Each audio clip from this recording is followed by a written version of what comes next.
السلام علیکم۔ بسم اللہ الرحمن الرحیم۔ ناظرین، 4 گناہ کرنے والے کی قبر میں دردناک عذاب۔ قبر میں انتہائی وحشتناک معاملہ ہوتا ہے۔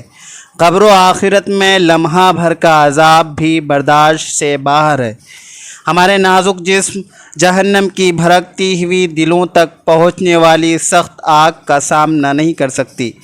اگر اسی طرح غفلت و معصیت بھری زندگی گزارتے رہے اور اسی حالت بد میں پیغام اجل آ پہنچا تو بہت ذلت و رسوائی اور دردناک عذاب کا سامنا کرنا پڑے گا۔ ناظرین، اس ویڈیو میں آپ کو بتاؤں گا کہ وہ 4 کون سے گناہ ہیں جن کی وجہ سے میت کو دردناک عذاب کا سامنا کرنا پڑے گا۔ ویڈیو کو مکمل دیکھیے اور وہ 4 کون سے گناہ ہیں جسے آپ اپنی زندگی میں معمولی سمجھ کر وہ گناہ کر بیٹھتے ہیں، جھٹ پٹ آپ اپنی ان گناہوں سے سچی توبہ کر لیجئے اور رو رو کر خالق کائنات عز و جل سے معافی مانگ لیجئے۔ ناظرین، عبد الملک بن مروان جو کہ خلفائے بنی امیہ میں سے تھے، بیان فرماتے ہیں کہ ان کے پاس ایک شخص پریشان حال روتا ہوا آیا اور کہا کہ اے امیر المؤمنین، میں نے بہت بڑے گناہ کا ارتکاب کیا ہے، کیا میری توبہ قبول ہو سکتی ہے؟ امیر المؤمنین نے پوچھا کیا گناہ کیا؟ تو اس نے کہا کہ میرا گناہ بہت بڑا ہے۔ تو فرمایا کہ اللہ تعالیٰ سے توبہ کرو، اللہ تعالیٰ بندوں کی توبہ قبول کرتا ہے اور ان کے گناہوں کو معاف کرتا ہے۔ تو اس نے کہا اے امیر المؤمنین، میں قبروں سے کفن چوری کرتا تھا تو میں قبروں میں عجیب حالات دیکھتا تھا۔ تو اس سے پوچھا کہ تم نے کیا دیکھا؟ تو اس شخص نے بتایا کہ اے امیر المؤمنین، میں نے ایک رات ایک قبر کی کھدائی کی تو دیکھا کہ میت کے چہرہ کا رخ قبلہ سے پھرا ہوا ہے۔ میں اس کیفیت کو دیکھ کر گھبرا گیا اور جلدی سے قبر سے نکلنے لگا تو ایک غیبی آواز آئی کہ تم میت کی حالت نہیں پوچھتے ہو کہ کس گناہ کے سبب اس کا چہرہ قبلہ سے پھیر دیا گیا۔ تو میں نے سبب پوچھا تو اس نے بتایا کہ یہ نماز کے حکم کو ہلکا سمجھتا تھا، یعنی حقیر جانتا تھا، یہ اس کا بدلہ ہے۔ پھر میں نے دوسری قبر کھودی تو صاحب قبر کو دیکھا کہ اس کی شکل خنزیر کی شکل میں بدل دی گئی ہے اور زنجیر سے بندھا ہوا ہے اور اس کی گردن میں توق پڑی ہوئی ہے۔ یہ کیفیت دیکھ کر میں گھبرا گیا اور وہاں سے نکلنے کا ارادہ کیا تو غیب سے آواز آئی کہ اس کے عمل کے بارے میں پوچھتے نہیں ہو کہ اس کا عمل کیا تھا اور اس کو یہ عذاب کیوں دیا جا رہا ہے؟ تو میں نے پوچھا کہ کیوں؟ تو انہوں نے جواب دیا کہ یہ دنیا میں شراب پیتا تھا اور بغیر توبہ کے مر گیا۔ اے امیر المؤمنین، میں نے تیسری قبر کھودی تو دیکھا کہ صاحب قبر کو آگ کی زنجیروں سے زمین کے ساتھ باندھا ہوا ہے اور اس کی زبان گدی کی طرف نکالی ہوئی ہے۔ یہ حالت دیکھ کر میں خوفزدہ ہوا اور واپس ہونے لگا اور قبر سے نکلنے والا تھا کہ اچانک آواز آئی کہ اس کی حالت نہیں پوچھتے ہو کہ یہ اس عذاب میں کیوں مبتلا ہوا؟ تو میں نے پوچھا کیوں؟ تو جواب ملا کہ ایک تو یہ پیشاب سے احتیاط نہیں کرتا تھا، دوسرا یہ کہ لوگوں میں چغل خوری کرتا تھا، یہ اس کی سزا ہے۔ اے امیر المؤمنین، میں نے چوتھی قبر کھودی تو میں نے صاحب قبر کو آگ بھڑکاتے ہوئے پایا۔ میں اس سے ڈر گیا اور وہاں سے نکلنے لگا تو آواز آئی کہ تم ان کی حالت نہیں پوچھتے ہو، یعنی ان پر یہ عذاب کیوں ہو رہا ہے؟ میں نے پوچھا کہ ان کے کیا اعمال تھے؟ تو فرمایا کہ یہ شخص بے نمازی تھا۔ اے امیر المؤمنین، میں نے 5ویں قبر کھدائی کی تو دیکھا کہ وہ قبر حد نظر تک وسیع اور کشادہ ہے، اس میں چمکدار نور ہے اور میت مسہری پر سویا ہوا ہے، اس کا نور چمک رہا ہے اور اس پر خوبصورت مزین کپڑا ہے۔ اس سے مجھے ہیبت طاری ہو گئی۔ میں اس قبر سے نکلنے لگا تو آواز آئی کہ یہاں کی حالت نہیں پوچھتے ہو کہ میت کا یہ اعزاز و اکرام کس سبب سے ہے؟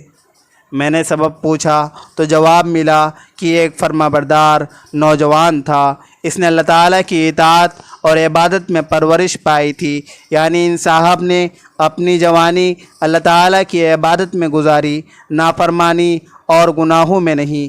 اس کے بدلہ میں یہ انعام و اکرام کا حق بنا ہے۔ یہ سب واقعات سن کر عبد الملک نے کہا کہ ان واقعات میں گنہگاروں کے لیے عبرت ہے اور مطیع اور فرمانبرداروں کے لیے بشارت ہے۔ تو جو لوگ ان گناہوں میں مبتلا ہوں ان کو چاہیے کہ جلدی سے توبہ کر لے اور گناہ آلود زندگی کو چھوڑ کر اطاعت اور عبادت والی زندگی کو اختیار کرے۔ اللہ تعالیٰ سے دعا ہے کہ ہم سب کو اپنے فرما برداروں میں سے بنائے اور فسق و فجور سے ہماری حفاظت فرمائے۔ ناظرین، ایک بزرگ جن کا نام حضرت سیدنا ابو اسحاق فداری علیہ رحمۃ اللہ علیہ ہے، آپ فرماتے ہیں کہ ایک شخص اکثر ہماری محفل میں آیا کرتا تھا مگر اس کا آدھا چہرہ ہمیشہ چھپا رہتا۔ ایک مرتبہ میں نے اس سے پوچھا، تم اپنا آدھا چہرہ چھپائے رکھتے ہو، اس کی کیا وجہ ہے؟ مجھے اس رات سے آگاہ کرو۔ اس نے کہا، اگر آپ امان عطا فرمائیں تو میں اپنا معاملہ بتاتا ہوں۔ میں نے کہا، بتاؤ اصل معاملہ کیا ہے؟ اجازت ملنے پر اس نے اپنی داستان عبرت نشان کچھ اس طرح سنائی۔ میں کفن چور تھا، میں نے کئی قبروں سے کفن چرائے۔ جب بھی کسی نئی قبر کے متعلق معلوم ہوتا فوراً وہاں پہنچ کر کفن چرا لاتا۔ ایک مرتبہ ایک عورت کا انتقال ہوا۔ جب اسے دفنا دیا گیا تو میں رات کو قبرستان پہنچا اور قبر کھودنا شروع کی۔ جب اینٹیں ہٹا کر کفن کی ایک چادر نکالی اور دوسری چادر کھینچنے لگا تو اچانک اس عورت کے بے جان جسم نے حرکت کی اور چادر کو تھام لیا۔ میں نے کہا، تمہارا کیا خیال ہے کہ تم مجھ پر غالب آ جاؤ گی؟ ایسا ہرگز نہیں ہو سکتا۔ یہ کہہ کر میں گھٹنوں کے بل بیٹھ گیا اور پوری قوت سے کفن کھینچنے لگا۔ ایک عورت نے ایک زوردار تھپڑ میرے چہرے پر مارا۔ درد کی شدت سے میں بے قرار ہو گیا اور میرے چہرے پر بہت زیادہ جلن ہونے لگا۔ یہ کہہ کر اس کفن چور نے اپنے چہرے سے کپڑا ہٹایا تو اس کے گال پر انگلیوں کے نشان بالکل واضح نظر آ رہے تھے۔ میں نے کہا، اچھا پھر کیا ہوا؟ کہا، پھر میں نے چادر واپس اس عورت پر ڈال دی اور جلدی جلدی قبر پر مٹی ڈال کر برابر کر دیا اور پختہ ارادہ کیا کہ جب تک زندہ رہوں گا کبھی بھی کفن نہیں چراؤں گا۔ اللہ عز و جل میرے سابقہ گناہوں کو معاف فرمائے اور مجھے توبہ پر استقامت عطا فرمائے۔ حضرت سیدنا ابو اسحاق فداری علیہ رحمۃ اللہ علیہ باریک فرماتے ہیں کہ اس کفن چور کا سارا واقعہ لکھ کر میں نے حضرت سیدنا امام اوزاعی رحمۃ اللہ علیہ کی طرف روانہ کیا۔ انہوں نے یہ جواب لکھ کر بھیجا کہ تیرا بھلا ہو، اس سے پوچھ جو مسلمان قبلہ رو دفنائے گئے کیا سب کے چہرے قبلہ سمت ہی تھے یا قبلہ سے پھر چکے تھے؟ میں نے کفن چور سے جب یہ سوال کیا تو اس نے کہا، میں نے جن لوگوں کے کفن چرائے ان میں سے اکثر کے چہرے قبلہ سے پھر چکے تھے۔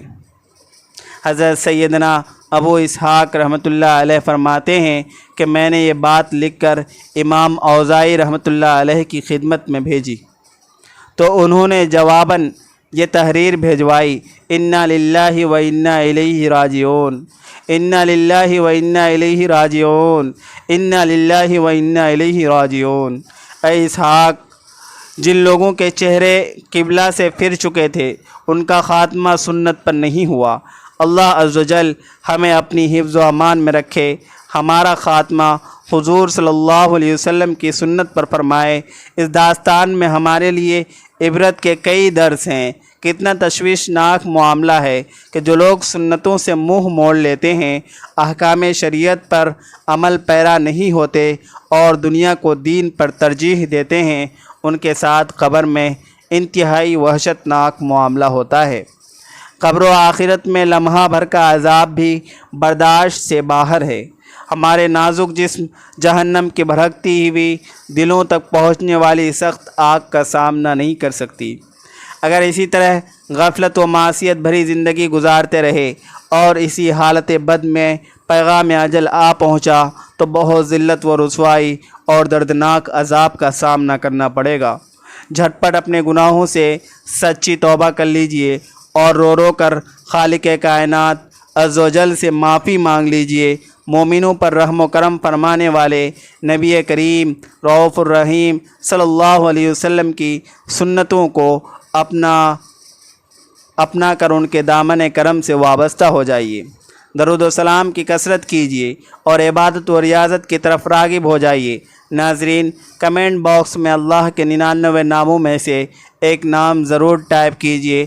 چینل کو سبسکرائب کرنا نہ بھولیے گا۔ دعاؤں کی گزارش ہے۔ السلام علیکم۔